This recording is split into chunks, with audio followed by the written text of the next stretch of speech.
we're talking Valentine's Day, these perfect gifts. But, if you're still looking for love, we wanted to bring in one of the experts here. Laurie Berzack with Carolina's Matchmaker is joining us now.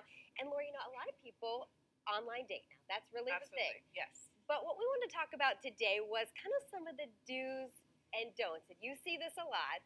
Yeah, absolutely. Like almost maybe too much sometimes. So let's start with the do's. What are some of the things that you want to do if you're looking for love online? So the most important thing about online dating is getting an excellent profile photo. So I always recommend have a photographer, a professional photographer, or a friend take pictures of you outside looking great, but not too over the top. You want to look like you're going to look when you show up to the date. And that's what the whole catfishing thing is all about. People show up and they're like, oh, I don't even know who this person is. It's such a terrible thing. So anyway, for women, wear your hair and makeup, and wear form-fitting clothing so people know exactly what you look like, and don't be afraid to post your full-length photos. You do not need to be a size 2 to find love, by the way. People of all shapes and sizes. There is a lid for every pot, 100%.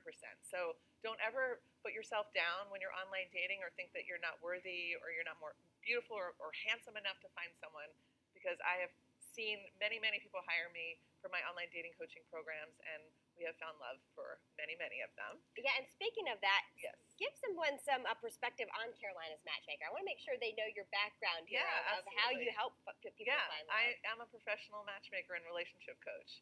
So people hire me to help them with one-on-one introductions as well as online dating.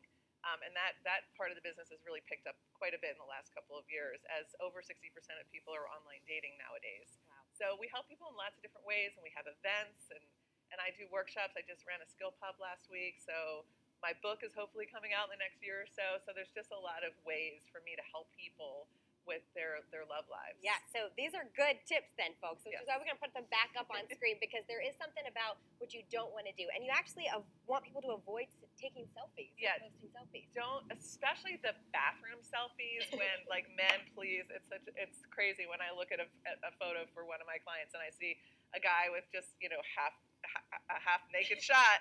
It's very, scary for me. It's jarring when you see that. It is scary. Yeah, no matter what physique the guy is. No, that's never a good idea. And also the selfies in front of the bed, the half-made bed, or the room that isn't well made up, and all that type of thing. Yeah. So you need to be really careful about how you present yourself. You don't want to look too materialistic in front of fancy boats and your jet and that kind of thing, because you never know what kind of person you're going to be attracting when you make it look like you're bigger than life. And also you want to make sure that you don't have too many pictures with other people, because then it's like, which one is she or he? And what if one of your friends is better looking than you? That's never a good idea either. I also don't recommend posting photos of your kids on there, especially if they're younger kids, just because you never know what's out there and you need to play it safe. Okay, yeah, very true, and that's good. Yes. Security is important there. Yes. When it comes to having a conversation with someone, that's important too. And I don't want us to run out of time, but you're talking about keeping the conversation light. Don't get too deep. No, don't talk about religion too much. Don't talk about politics. Don't talk about your ex. Don't talk about anything negative. Just keep it light. Go back and forth a few times, like maybe 3 to 6 times with full paragraph kinds of communication.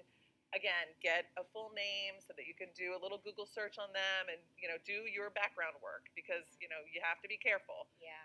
And then try to set a time, and it's fine, by the way, for women to say, I'd love to meet up with you, let's grab a cup of coffee. It's not like the olden days where women can't say something like that. The point is to get to the date, so then you can determine if this is a proper match for you. Absolutely. Yeah. All right, good stuff. Well, you've got 2 big events I want to tell folks about real fast, just coming up. The Philanthro Dating Young Professionals, the Singles Mixers, that's coming up on February 12th from 6 to 8:30. And we can get more on this on your website, right? Absolutely. Carolina Matchmakers. There's also a Single Fit Fun and Fabulous 40s and 50s meetup. So a love for everyone at all ages. Good stuff. Absolutely. And if anyone wants to be in my database, go to carolinasmatchmaker.com and just fill out a profile, and we'll contact you and see how we can help you. All right, Laurie Berzack, thank you so much for being with us.